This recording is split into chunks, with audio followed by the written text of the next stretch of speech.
Good evening, ladies and gentlemen, and welcome to the penthouse of the spiritual bungalow. Noman, I see that you're holding a hard dab there. Double dab. The kids are still into that, right? Yeah, I'm sure.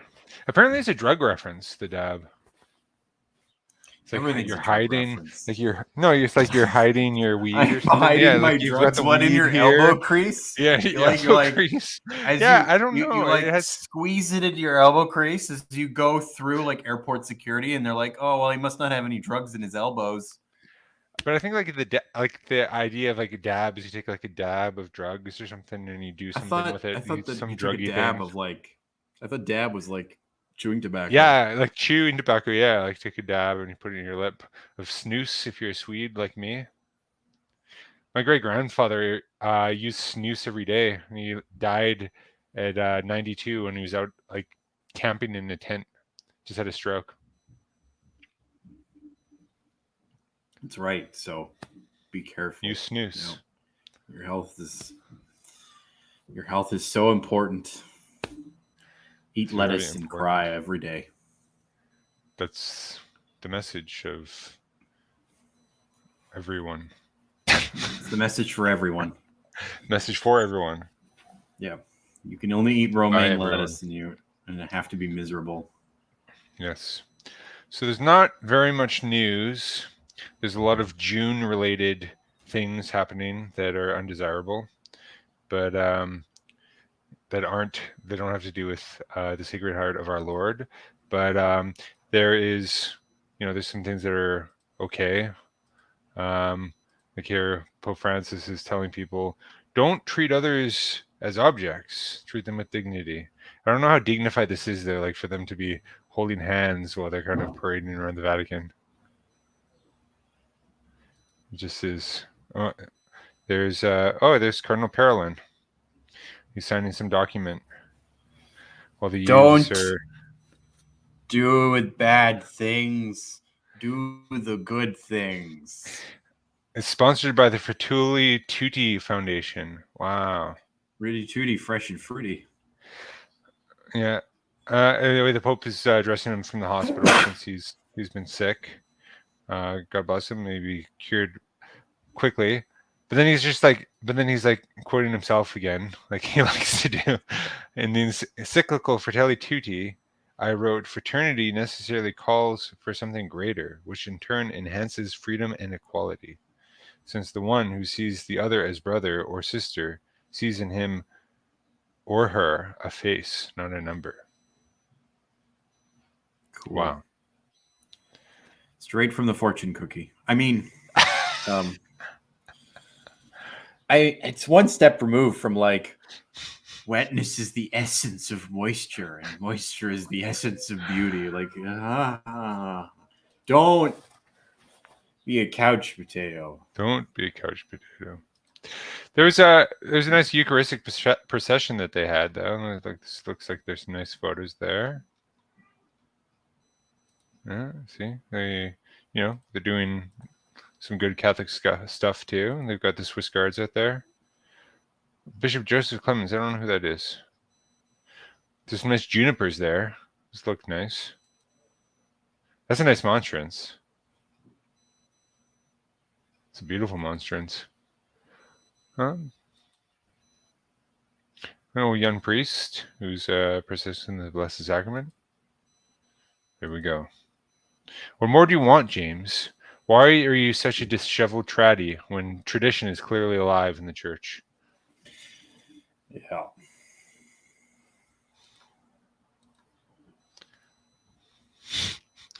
You're just so reactionary and so reactionary and just so disgruntled and you just want to be mad. That's all you want. Just want to react. That's not true. I want an ice cream bar. That would be good too. Would beer suffice? No, but I have a martini. That's okay. It's okay.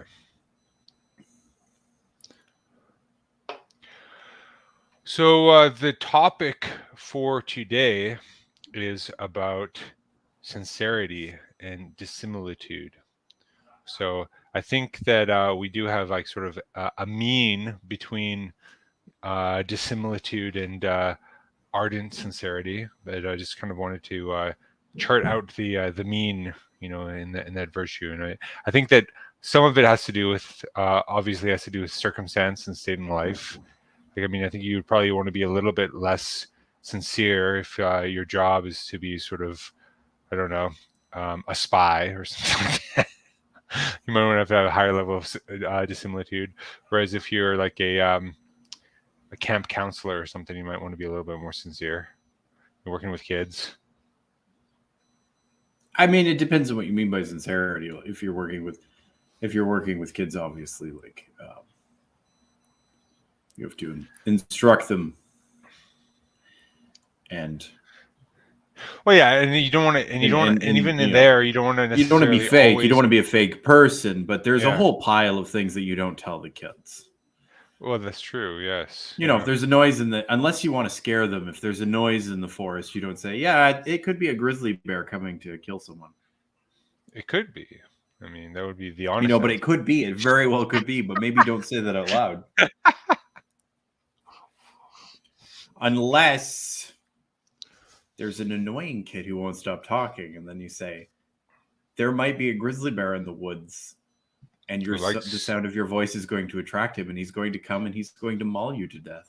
And you're the first one. You're the first one to get mauled because you're the noisiest. You attracted the most. You're the noisiest. They go after the noisiest one first because you've annoyed them first. Yeah. Well, if grizzly bears are anything similar to Mesopotamian deities. Oh, is that is there a thing in Numa Elish about and Gilgamesh too. Oh. Because or in the flood narrative anyway, so which is kind of funny. So in the Numa Elish, the gods that have been made are all they're getting really annoying, and so Tiamat and her husband Kingu, who are both chaos deities, decide that they've had enough of all this noise. Being chaos deities, they need to get a full 10 hours of sleep at night, unbroken. Sure. Yeah. By party animals, Ea and Marduk, and so they go to kill them, and then Marduk hits her over the head with the sword, and all sorts of things occur, so and then a grizzly bear, and then Marduk takes the blood of Kingu and uses it to make humans. I think makes the world out of the blood and the skin of Kingu, and then he creates human beings. So they create human beings to serve the gods, and then later, in their version of the flood narrative, I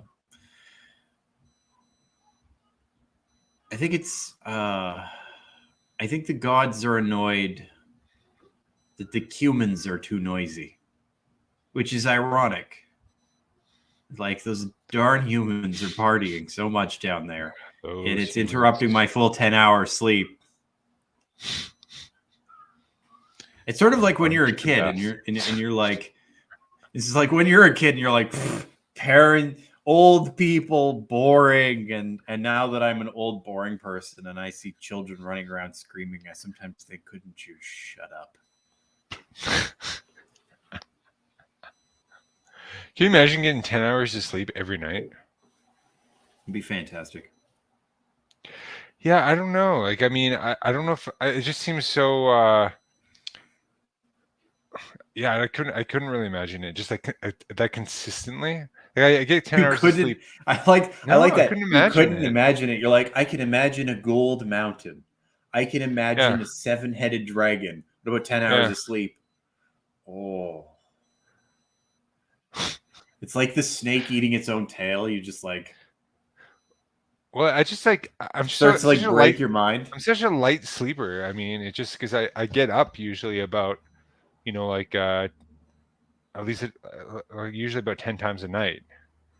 And so to sleep for 10 hours continuously. Like, I do it. Like, sometimes when I'm really tired, I've had like 10 hours of straight sleep, but it's like It's very rare. Maybe like once or twice a year. Marduk is the name of a character from the video game Tekken as well. How deeply culturally relevant of you. Very culturally relevant. He's a wrestler. He's big. He's the big guy, and he kind of throws people around. But he's not very good. Oh, it's Marmaduke who's the Great Dane in that stupid comic strip. Oh yeah, it's also culturally relevant as well. I have a Great Dane as well for reference. She's not very much like Marmaduke though. She's very timid and small and sleek and fast. What it would have been really good is if after a few years of publishing the Marmaduke comics, as he went on a story arc about Marmaduke slaying Tiamat. Oh yeah, that would be good. Yeah, I think that would have actually been a major improvement. You know, there was a yeah. There was I think I maybe told you about this before, but there was a series of a really experimental comics done by Jim Davis. Jim Davis, who did Garfield. Oh, and it was really? called Garfield, His 9 Lives. And some of them are like dark and existential. Really? Yeah. They're all done in different art styles. And I mean, there's one where it's just like done in this really like vivid but like almost impressionistic style, and the cat like meets like a primal cat in the that's the shadow, and it like touches its own shadow or something, and then it goes back, like it's like flashback to the jungle lions, and then it's just his shadow self, Garfield's shadow self. Yeah, it was and seriously, it was very Jungian. I wish Jordan Peterson would come up with a video about that, about Garfield's shadow self. That shows that there is it shows that there is a side of all of us that just can come out, and you can't control it, but we all have it. It's all in us, and we just have to learn how to harness it. And this reminds me of when I worked at a diner when I was a teenager. And Garfield Miss P used to come over and bring me buns after work. Anyway, no. It just turned into you turned Jordan Peterson into some into the guy from Vinyl Cafe all of a sudden. They're not that far apart, really. Like if you took the guy from the Vinyl Cafe and you just started having like psychological interpretations of Pinocchio in the Bible, it would be Jordan Peterson. Yeah, I just feel like Jordan Peterson's just a little bit more edgy than the guy from Vinyl Cafe. I mean, he could get edgier. The guy from the Vinyl Cafe, not Jordan Peterson, but oh yeah. So anyway, Reader's Digest material, but yeah, that was. So the shadow self, and then at the end, he like kind of conks back into reality, and this old woman is like, "Garfield, come get your food," and the cat's like, and he's like attacking her. It's really messed up. So getting back to the topic of kind of sincerity. So do people who sort of evoke or sort of promote authenticity and sincerity think that we need to be in touch with our shadow self and just kind of let that do its own thing? Is that kind of I mean, there's a lot of different versions of authenticity, I think, because you have the Jean-Paul Sartre sort of understanding of authenticity versus sort of the evangelical understanding of authenticity, and they're very different beasts. Yeah. We're more concerned with the evangelical concept of authenticity. That kind I know, it's funny though. Pollyanna, that kind of Pollyanna approach to reality. But it's not authentic at all. It's actually worse. It's not pretending everything is okay. They're like, if we only if we're only just open, and if we're open about everything and everything is good, and it's it's sort of like therapeutic jabbering. Yeah. Yeah, But therapeutic I just don't understand how therapeutic you can. gibberish. I don't understand how they can kind of. I don't know. You spent more time or have a little bit more contact with like evangelical sort of crowds than I do, but I don't understand how you can actually sort of maintain sort of a an advocation for authenticity when if you're just positive all the time, like you just and there's kind of like a pressure, like a group pressure to have that. Like that's just it's so obviously not authentic. Yeah, but people like people just go off the rails and then they come back, right? So the way it works is there are some people Right. who by natural temperament can kind of do that all the time, Right. Well, and kind of like me. Like I'm pretty they happy all the form a bit time. of a, Yeah. they form a bit of a core, and then there's a large amount of people who become very enthusiastic. Right. Um, this is similar to a parable, actually, but they can become very enthusiastic. But at some Yeah. point, they go off the rails. Right. Um, On a crazy train. and they go off the rails because you can't possibly maintain that pitch Yeah. forever. Yeah. And then for evangelicals anyway, it's got the added benefit that you can do as many altar calls as you want, and everyone like cries every time. Like Right. it's and it's a very emotional experience. Now, Right. Sure. to be fair, like to confess one's sins and to Oh pull no, it's a oneself good together is thing. of Yeah. course is a good And thing, and I think there's actually it's I think just there is there's a something bit of of having a public. there's a bit of sort of drama around it with the evangelicals Yeah. Yeah. that Yeah. kind of leads one Well, there would be drama to too, though, in like having in public and having public penance as well. Like very different kind of drama.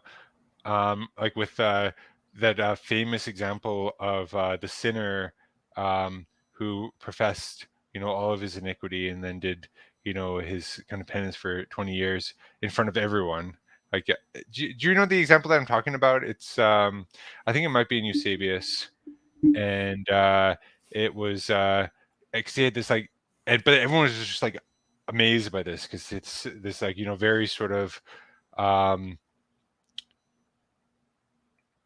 this very sinful man, came back and he did his penance and it was severe and he did it in front of everyone. Everyone was like, yeah, they were all charged up by it.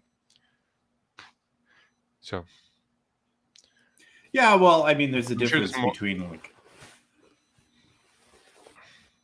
well, then we get into a distinction between like commitment and sort of fake sincerity, right? But Oh, sure, yeah. Yeah, I mean that's the going that could go a little bit derail us a little bit too.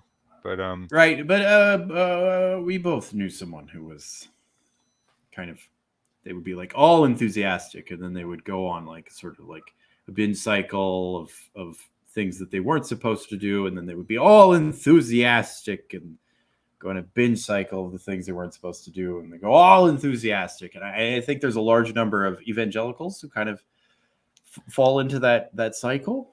oh yeah. Yeah, and there's people who go through the extremes, and then I think that amongst them as well, there's the like, oh, I'm up to although the low curve is closer to what you should get sort of in your standard Catholic life, because it's sometimes you're going to be more enthusiastic than others about the long road, right? Sure.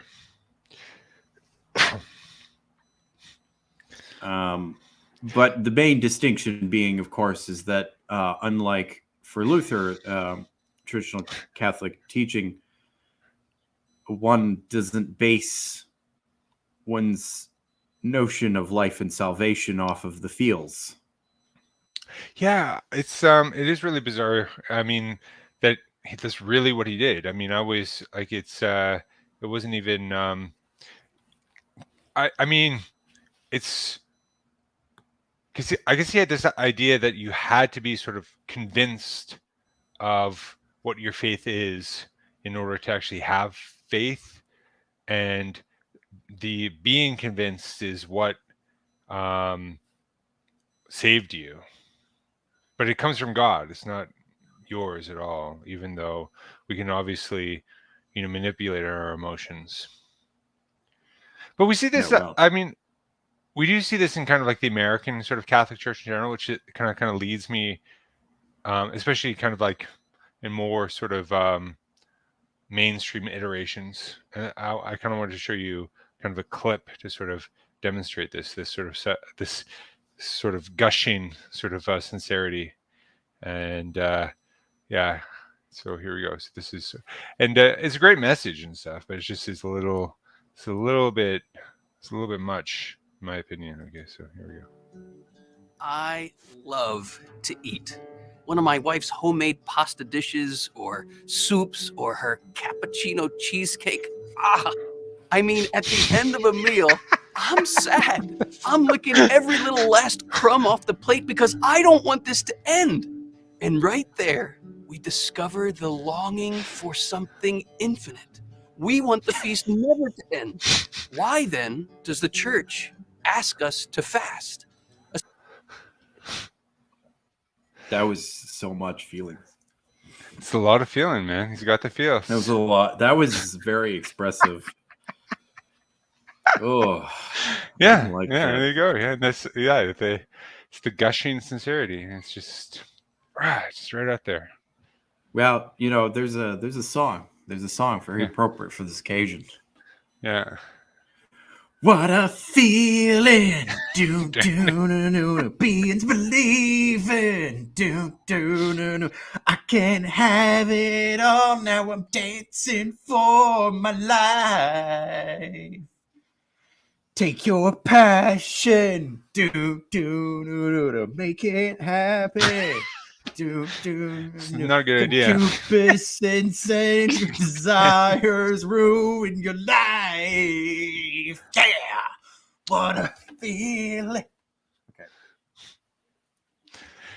I mean, to be fair though, like, I mean, he's admitting that he loves food and he has that passion, and there's I love he's food not too, but necessarily if I'm endorsing. if I'm sitting at a table and someone's like, I like to lick up every crumb, like maybe that's like I'll have what he's having.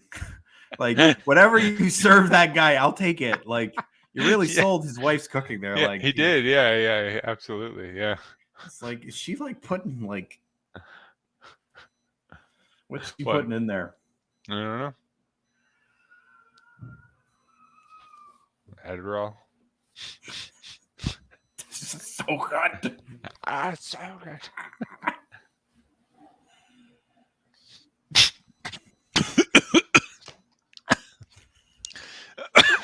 So good.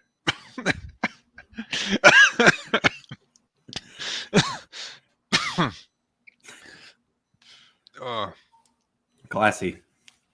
super classy. Yeah, that's I don't like that. It was fun. It was a good reaction. I didn't like that. That was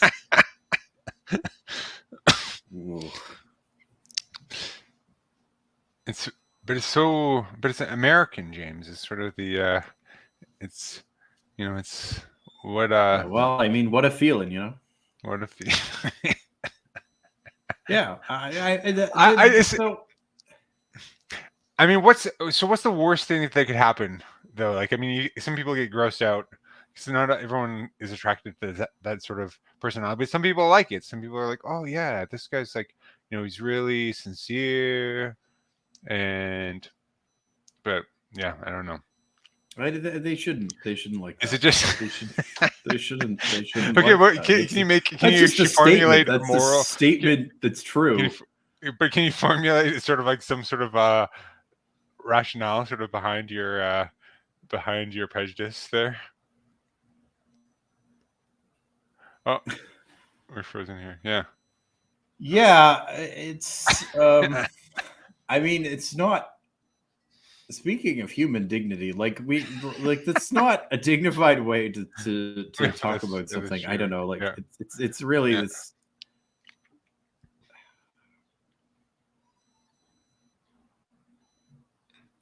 It's the kind of thing you might expect from a very eager child, and then you would teach them not to do that anymore. Like Sure. Yeah. let's not do that. Right. Yeah. I think the big danger with that kind of like high on life thing is that it obscures the picture. No matter how pleasant something is, we always have to make sure that it's not being sought primarily for that. Even Sure. pleasurable activities like the consumption of alcohol, for example, which is much more closer to a sort of a purely pleasurable activity. So there's a number of activities like eating is of course necessary for life. Yeah. And however, the act of combustion is also enjoyable. Mostly because we enjoy it because it's nutritive. And so we enjoy those aspects of it. If we do an examination of nature, like good little Aristotelian that I am, if we pull back, we do an examination of nature. The pleasure is a concomitant, according to Aristotle, which I think is correct evaluation. It is a concomitant of right activity. So what do we enjoy in food? Sugar and fat, right? Those are the two things that we really tend to enjoy. And then there's a number of other flavors that we actually enjoy because they're associated with various things. Some people more than others for flavors of bitterness or flavors of saltiness, but you need salt. Whatever's in the bitterness, I don't know, healthful vitamins or something. We like that. All those things are indicative of nutritive qualities of the food. Fat is good for people because if you need to live, and sugar is a great source of sugar and good for energy, right? Unfortunately for us, we happen to be very sedentary in the present epoch. And so, excuse me, they can be too much of a good thing. Well, and also they're so much more accessible than they would be in a hunter-gatherer society. Yeah. Well, and there's also a number of other things that actually do. There's a number of things that do border on gluttony, which is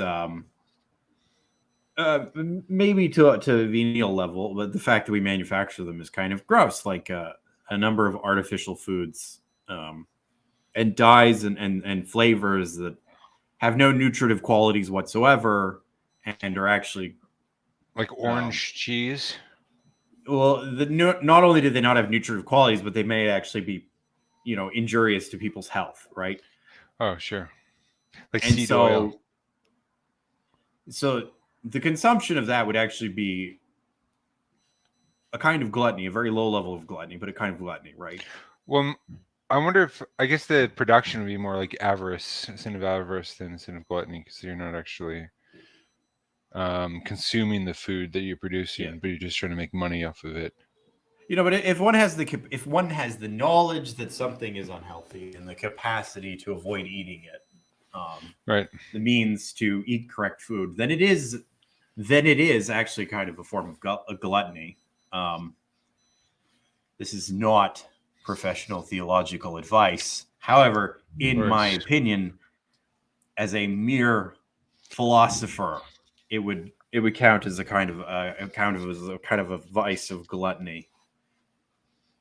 to consume this is something completely disgusting.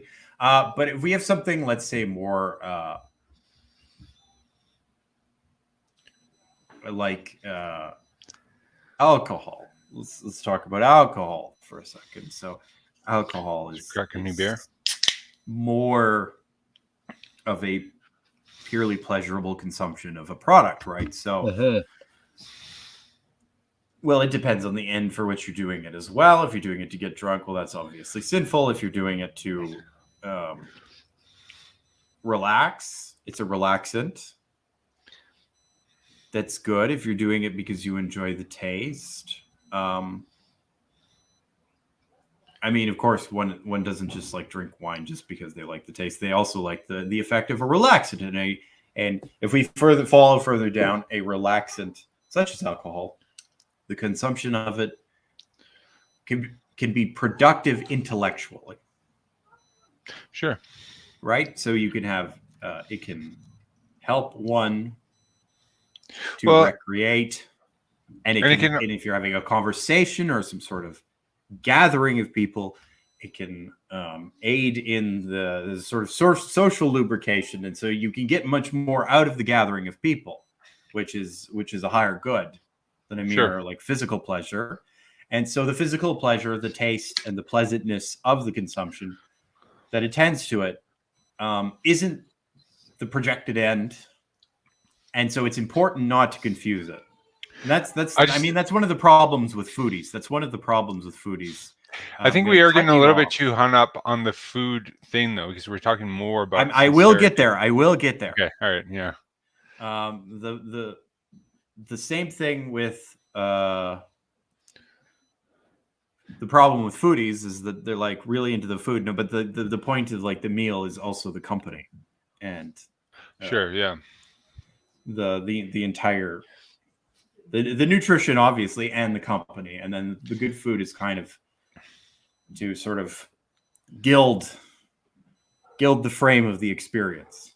I think most of them would say that it's more enjoyable to have food in the company of others. Yes. I mean, because no one likes preparing like a really fancy meal just for yourself. I don't think like it's it's kind of a sad thing. Yeah. There is a danger of falling into that. Right. Yeah. Same way there's a danger of falling into that with the sort of the feels of sincerity. There we go. Transition.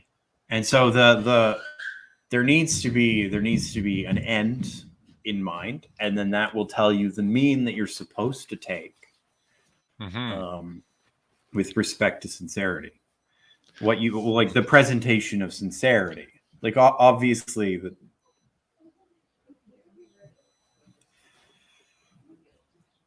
one doesn't go through life dissimulating, but one does limit the amount of shared information at any one time.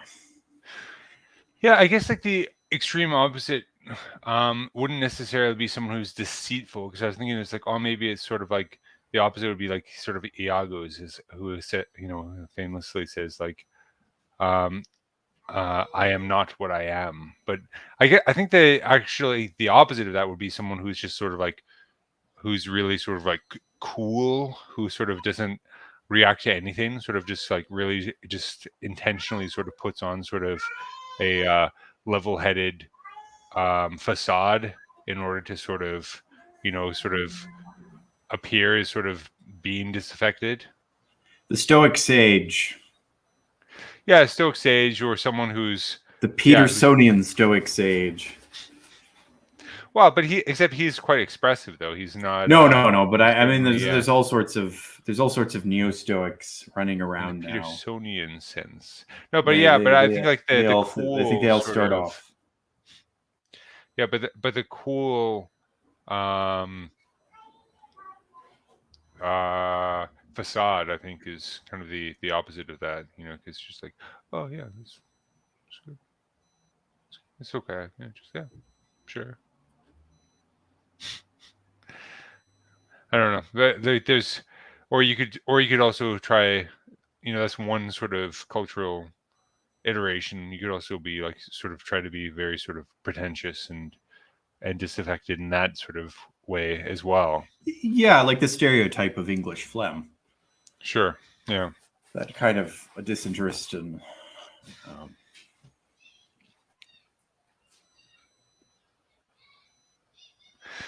But it's I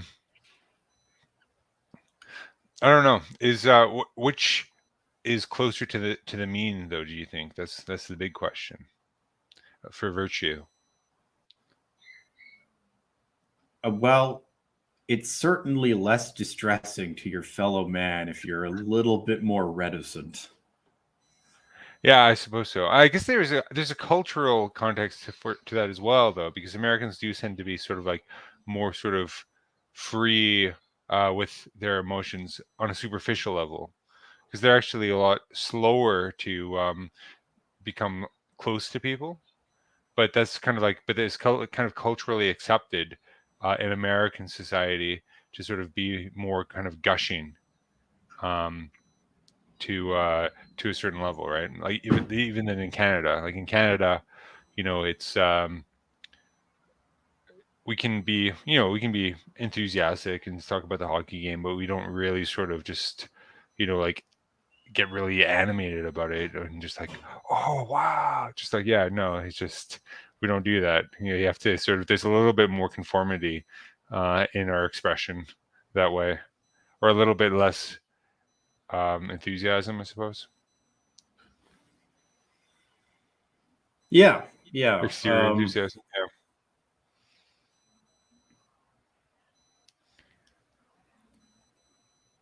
Yeah, there's people aren't less friendly here, but they're definitely less Gushing. yeah, there's a lot less gushing, which I think is Yeah. actually better because it doesn't I don't know how But people have the I energy think for you should that. adapt though to a certain extent though. I think if you, I mean, we don't have to worry about it because you don't live in America, but I think that if you were too sort of reserved, that could be unvirtuous as well.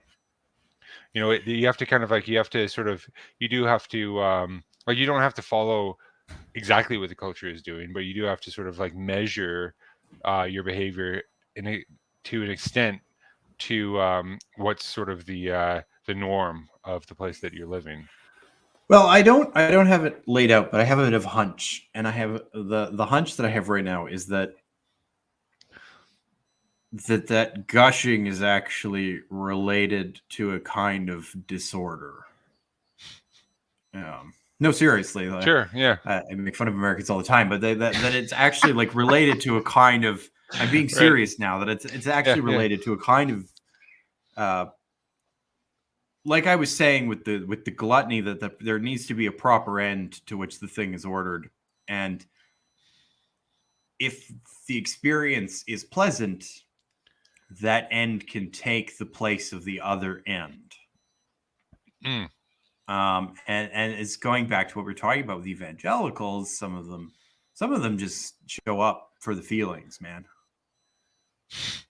No, seriously. Sure. Yeah. And that's entirely not the purpose of worship, right? I'm coming back to the heart of worship, where it's all about me, all about me. My friend was at this Bible camp, and the line where they're like, where they said, "I'm sorry, Lord, for the thing I made it." They actually had this like procession of cardinals. Just so, I mean, because it's just so. What would be the word for that? Just like gross, because they're projecting like I onto like another. That's like the thing I mean is always like, it's not me, but like I'm sorry for I as in kind of this collective I, including all Christians, especially those who are sort of like fall into the more ritualistic sort of, yeah. They made it. They really started worshiping, man by like dressing that way. Just they really started worshiping man by like all facing in one direction and an altar and a massive crucifix. Like, no, but you go into an evangelical church and there's a fog machine Oh, I and know. lights and lasers, and they got a stage, and they got like a perennial or whatever coming out of the stage. You would like walk on that and like and then they go to do a It's all baptism. They for got like a whole jet pool full of water, and they just do the whole. They're like, and the guy, and everyone, the people would put their hands in the air, and they've got like rock music. Have you ever been to And one of these? they've got yes, I grew Wow. up in this kind of thing, man. And they've got, But they're they've like got- invalid no, they've got baptisms padded- because they padded usually just do the chairs. dunk, right? Yeah. yeah, they got padded chairs, but it's very emotional. And they got padded Yeah. chairs, and they got like credits, end credits, and it's the whole thing is a big production, way more of a production than a Tridentine mass. Oh, sure. Yeah. Like, the mass is it's the thing you do in the book, and it's very the ritual is exactly what makes it not about you, because Yeah. it's the, as Chesterton says, it's the democracy of the dead. You had nothing to do with it. You just showed up. Right. Right. Yeah. So much so that the attitude and you get this attitude, you lose this attitude around the time of the Second Vatican Council, but the attitude is still, it's valid whether or not you're even there. Yeah, exactly. There are no, like for the old liturgy, there's no rubrics for the laity. The laity do what they do at a traditional mass by custom. The rubrics don't care. The priest has to do his job. Yeah, I But mean, it's there's not some about minor him. It's his back. some His minor back is rubrics turned. for the server. Yeah. His back is turned. Oh, He's I know, facing east, liturgical east. Yeah. And he gets to do no improvisation whatsoever in the old rite. No. It's the exact opposite of being about him. It's about God. We very deliberately made it like that. If anyone should be sorry, it's old Reverend Jack at the United Presbyhooligan Church down the street or whatever. They're like the Enjoy Life Church, where they're like, oh, he's rolling out on a motorcycle and then rolling out to Mexico on a motorcycle afterwards, apparently. With one of the choristers. Like, what? Yeah. But that's the danger. That's the danger, that if you lose sight, if you lose that sight, and for Luther and his theology, and Cajetan recognized this immediately, where other contemporaries of Luther did not, and they were willing to get into the weeds on sacraments and on free will and all sorts of stuff. But the thing that kept Luther, the thing that made him initially a heretic, and from which all other asked him, sorry, do you mind if I jump in? I just wanted to finish. What made him a heretic was his position on the nature of faith. Yeah. Right. So Cajetan met him, and he slapped down a confession of faith taken from a papal encyclical. And the confession of, like, the definition of faith is that is a sort of an intellectual, is a rational affirmation of that which is revealed on account of the authority of the revealer. And Luther refused to sign it because for him, faith was about a self-reflective affirmation of one's own salvation. Yeah, what I recall in that meeting with Cajetan and Luther is that Cajetan asked him to assent to the statement that one drop of our Savior's blood would have been enough to save the world. And it's interesting because Balthazar was the kind of infamous or beloved theologian, depending on what sort of iteration of theologian Catholic you are. yeah, theologian you are, I thought that it was just like, oh, that the one drop is just such a I don't want to put words in his mouth, but he said it just was so obscure, I suppose, just to sort of like to have like that quantity, and that's what he was objecting to. But I think Luther objected to it in the same capacity. He wouldn't agree to that formulation either. That, but yeah, which is interesting. I don't know if it has to do specifically with faith, but I suppose it is.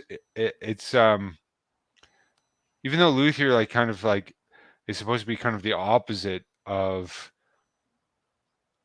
Pelagius in some sense. In some way, he actually is very Pelagian because Well, he's not the faith is opposite all. of Pelagius. Yeah, I know because that was what he Ironically, strived he's to the be. opposite of Augustine. Yeah, that is ironic. Yeah, because well, It's like and rain on a wedding day. yeah, Free ride when you're already late. yeah. The Some good advice that he just couldn't take, and who would have thought it figured? yeah. In what capacity is he the opposite of Augustine?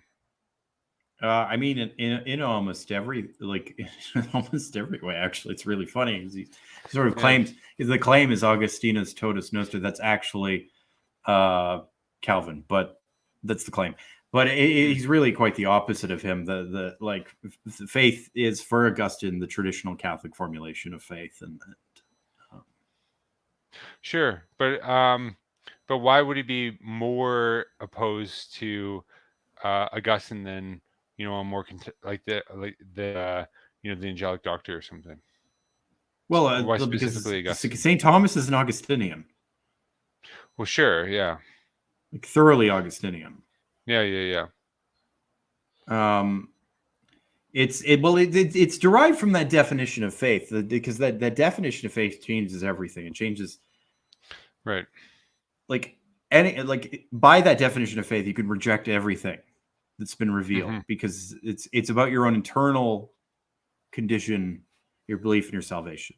And I have experience, if you argue with an evangelical Protestant, and when they argue with each other, or if you get if you get a traditional Anglican or maybe a traditional Calvinist, and they argue with an evangelical who say, let's say this evangelical has Arminian leanings or something like that. Sure.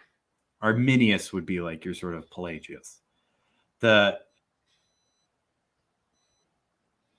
line that they say is, I know what God has done for me, so none of this matters. Nothing of doctrine matters to them because they know what God has done for them. Yeah, see, but that is it is Lutheran, actually, true, but it's not what kind of like Lutherans. No, but Lutherans aren't yeah. Luther. Yeah. So one of the ironic and one of the very ironic things is Luther hated Aristotelianism, and right after Luther was gone, or even towards, I think, in his life, the established Protestant kingdoms like Prussia, they started building in their universities, all these Lutheran faculties, precisely because it's an untenable sort of radical position. Right. But once you had an established state religion, they're like, okay, this is the one, whatever. And then they would just carry on thinking like they did previously. But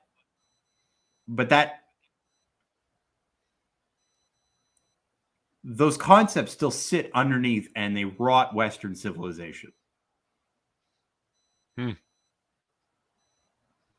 Right, so that it's still, even if it's not explicitly embraced in these Lutheran Aristotelian theologians in the following centuries, it always exists underneath.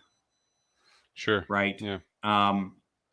So very similar to what you get after the American Revolution, where you have these radical ideas enshrined in the Constitution, but these are men of virtue to a certain or greater or lesser degree. These are men of virtue, and they have social code, and they have morals, and most of them have religion. So it takes several centuries for the results of the United States Constitution to actually manifest itself in reality, because those who originally propounded it had other ideas Yeah. as well, in addition, right? So it doesn't always like work itself out, but evangelical Protestantism is really Luther. It's the real Luther. And it emerged during Luther's life. And the hilarious part about it is Karlstadt was the one who really pushed for a lot of what you see in evangelical circles. And he was, as soon as Luther got back, he like immediately excommunicated him. And Karlstadt's like, dude, I was just doing what you were saying. And he's like, no, I'm in charge. I have a degree from Rome. I have a degree from Rome. You do what I say. Oh, so okay, so evangelicalism is a finds its lineage in Karlstadt. I haven't heard of this reformer actually. I would argue that, yeah. Because he's very low church, but Right. it's also in the kind of the Anabaptists, the way that the Anabaptists handle things, right? They're a little bit more enthusiastic. Yeah, I mean, like, because I guess because Luther did believe in sort of some extent of like sacramental realism, but he was whatever he decided was the extent, though. Yeah, and which is it was just kind of set arbitrary. Yeah. Well, and that actually was one of the biggest bones of contention to sort of the current joint sort of statement of justification. And when I was talking to these Lutheran pastors, that when I had this discussion with them, that was the one of the things that they were opposed to the most, the idea of that the sacraments are ex opere operare, that they operato. Yeah operato, yeah. Well, if you look at it too, so you ever been so unfortunate as to go to a sort of an evangelical Protestant wedding? Those papists and their ritualism. Go get the unity sand jars. Go get the unity candle. But that's a ritual that that's been invented out of nothing because they had no ritual and they felt empty, so they made a ritual. Yeah. But those papists are so ritualistic and they've ruined everything and made it all about themselves and not about our Lord at all, apparently. Yeah. Even though the entire orientation of a traditional liturgy is the divine. Yep. It's interesting that we ended up talking about liturgy when we were kind of talking about the sort of the virtue of personal sort of sincerity. But I think that actually is a natural sort of lex orandi, lex credendi, lex vivendi. Yeah, oh, that's true. Yeah, the law of living. Yeah, but it's it is interesting, because the more time I spend the Latin Mass, I think that a lot of people who come initially find it off-putting because they think that people are snobs there or that they are insincere. And the more time you spend there, you realize that it's not like that at all. But I guess because we're so married to this idea of external sort of sincerity that you have to kind of cultivate by acting like you're excited. It's a hard pill to swallow to just see people, actually being sincere and actually, just worshiping God without pretense. Yeah, because it looks Yeah. Well, because it looks like it's it doesn't at all look like it, but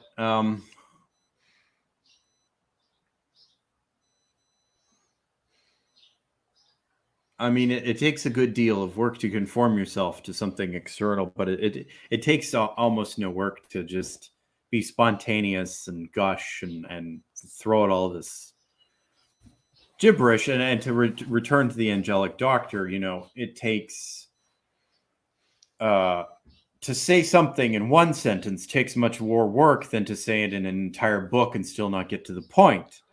And Yeah. with a thinker like von Balthasar, what you have is books and books full of gibberish that never get to the point. And what you have in St. Thomas Aquinas is a paragraph that has more theological value than all the combined works of someone like Hans Urs von Balthasar. Oh yeah, he's St. Thomas is by far the most economical writer that I've ever read.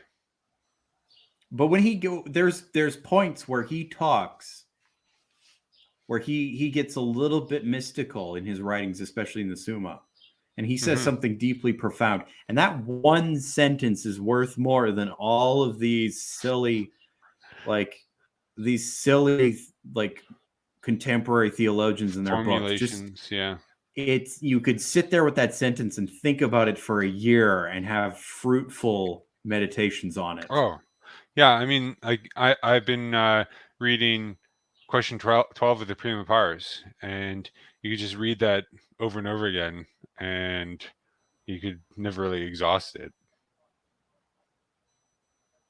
So that's what we mean by real sincerity, and it's we've confused ourselves because we think we've confused ourselves. So the object of it has changed, just like the object with physical pleasures, and so it's become about a kind of like experience for ourselves in sincerity, and what we think of or we project to be the experience of others. And what they must want. But really what everyone wants is not, is not that. What they want, something deeper. And so that sort of that animation and that prolixity is actually in many cases becomes a stumbling block for further progress. Yeah, because you are just kind of conforming yourself to this sort of shallow understanding of what it means to be sincere instead of actually being sincere. So I don't think it's merely a cultural moray that like one is more sincere when one is in America than one is in Canada or in France or something, but that it's also part of a wider disorder that infects everything, which is a misunderstanding of the of the ends. Yeah. And if we sort of reorder the ends, hopefully we can kind of reorder ourselves, and then I think life will be better with more virtue. I think that there is, as just a disclaimer though, I think that if you have found sort of a more sort of sincere way to live, I don't know if the most charitable way is to sort of to live is to subject everyone else to that sort of like without any sort of I don't know, without any sort of filter. No, you know what I mean? Must, yeah. Well, you have to. It depends. This is a platform for ranting, but in other circumstances, you have to speak to whom you're speaking to. Yeah, exactly. St. Paul says to be all things to all men, that you have to present it. But it is cruel if one attains any virtue. It is cruel not to help others. And it is cruel not to indicate it to others. Yeah. But you have to do so with humility and humor. Otherwise, you're going to fall into the danger of the beam in the moat, right? Like you got something in your eye over there. You got like a beam sticking out of your eye. You're like, hey, you got something in your eye over there. Let me get that with my finger. Like You Right. do have to be aware of your own faults and your own limitations, but that passage is often misread. And what it actually is saying is that you have to be virtuous, Yeah. but it's also indicating that you have to have a sense of humor and you have to have a sense of humility about it. Like you also have errors. So you can't be censorious. Yeah. Well, yeah, and it's not, and he actually, and our Lord actually says to remove the beam before you remove the mote. So it doesn't mean that you can't ever remove the mote, but it just Yes. means, yeah.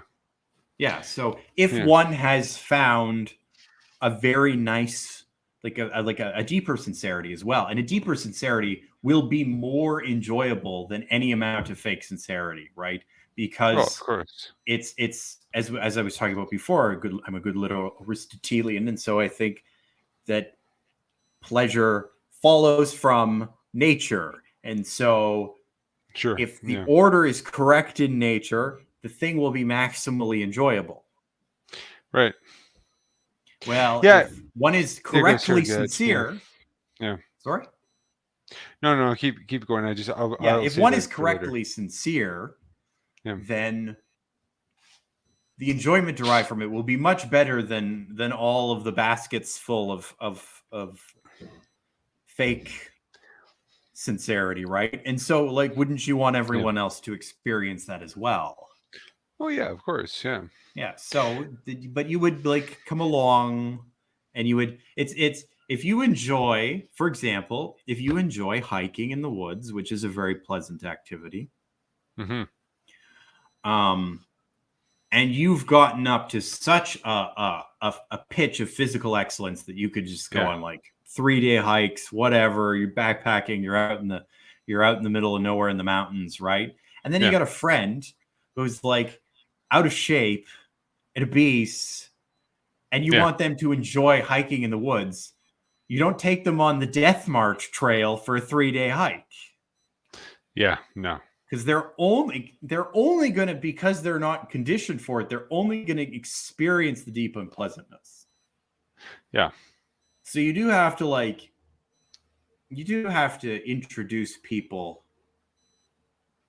to sincerity, or any virtue, or of any enjoyment of any virtue. You do have to introduce it kind of like Oh, well, I think in that's bits kind of and the, stuff. but I think that is kind of like the jarring thing that people kind of come across, the difficulty that they come across when they come to Latin Mass. I just think that it's, because it is like serious, which is a good thing, but a lot of people just aren't used to sort of like any sort of like serious or seriousness or formality in their life, and so it's and so then that is a difficulty. I mean, we're not going to change that. Yeah, well, it's just it's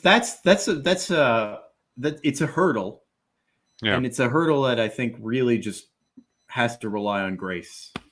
But we do make Yeah. it easier for people. We have books Yeah. and videos and instructive recordings and missiles to help follow along. Excuse me. And I remember one of our parishioners was pretty good about trying to our former parishioners who's moved away was pretty good about trying to find new people and engage them, but just as long as it's not done in an insincere way, they can kind of be nice for people who are who sincerely want to do that. yeah, Yeah. but there's things You people don't have can like do, but you don't have like greeters, just like, hey, welcome to, yeah. One of the worst. definitely in the list of things that would just like Yeah. gross me out. Yeah. Well, one of the Memories. most egregious examples was when I was a youth director in Ontario, and I had to be involved in Name Tag Sunday, where people had to take a name, and I remember actually seeing like, it was just, like there was some people who tried to slip in without a name tag, and the priest like cut them off the pass, like, "Oh, you forgot your name tag." Just like, "Oh, so come right over here." Just, You just just like, gotta look at him and oh. be like, I know. Yeah, I see that it is name tag Sunday. Thank you. Yeah, and then just not nicknamed. That'd be the way to do it. Didn't you have like a mental breakdown in your car after that? Oh yeah, I was just like hitting my steering Just like wheel. slam the steering wheel repeatedly.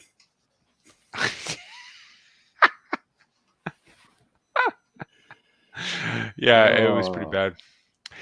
But the thing that I had thought of is when you said sort of that pleasure follows nature, that it was interesting, and I think that would have benefited Augustine if he had not known more of Aristotle. Is that example from the Confessions, where he said, where he the infamous example where he stole from the pear tree, and he said, "I was following nothing but but the love and the desire to sin." It's like, well, no, it seems like a young man would have wanted, to have the pleasure of camaraderie, even though they're doing something that they certainly shouldn't have been doing, and they're stealing. There's a natural good there that they were seeking. Yeah, well, that comes up in discussions of the text, and Yeah.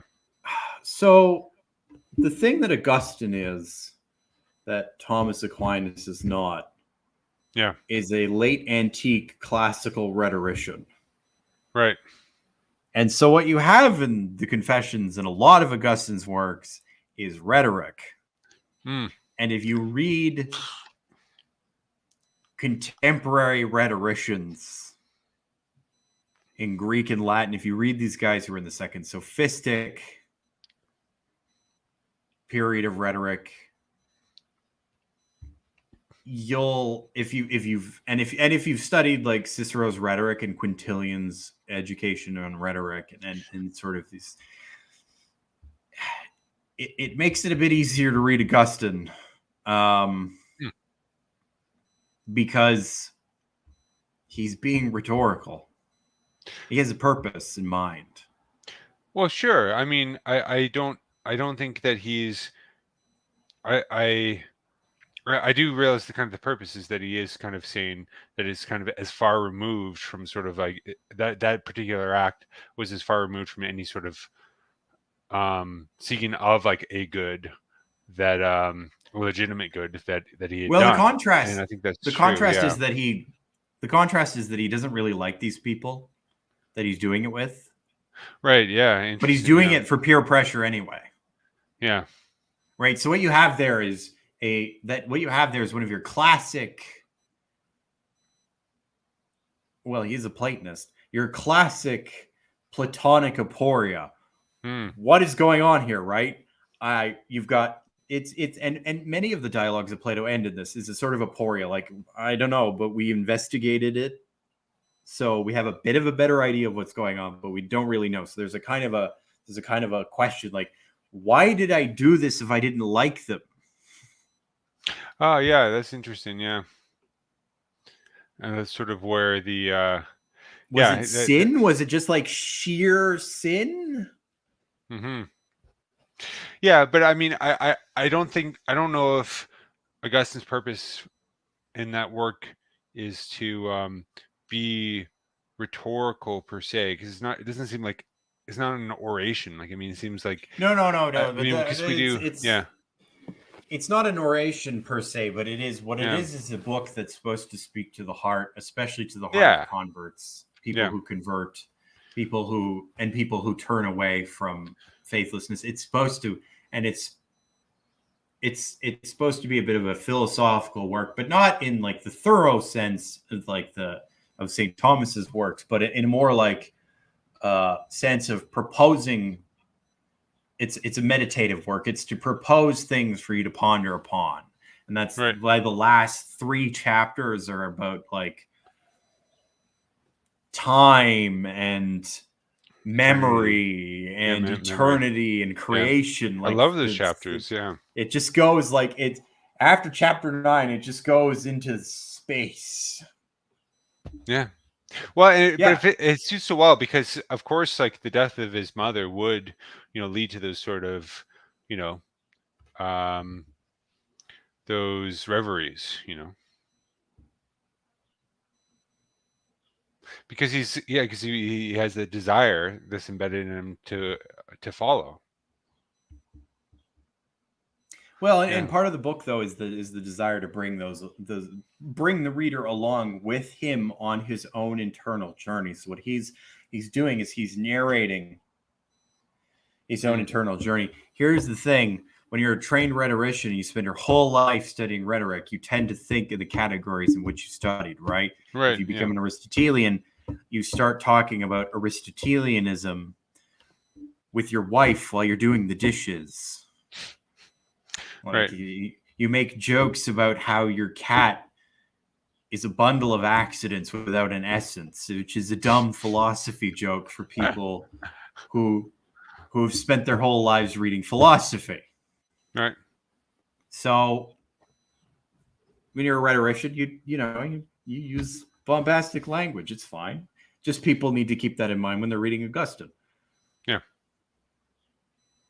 And that's one of the dangers that thinkers like Calvin fell into, was taking him literally when he was being rhetorical, because all of their positions are refuted in his writings. Oh yeah, especially in on grace and free will, and the letter and the spirit. Yeah, there's a whole lot of treatises where Protestantism is completely subject to sheer scrutiny, and it's got no historical basis whatsoever. Yeah, and that's why you should be sincere. And on that note, not gross. Not gross. Well, good night, everyone, and remember, you will receive your reward in purgatory.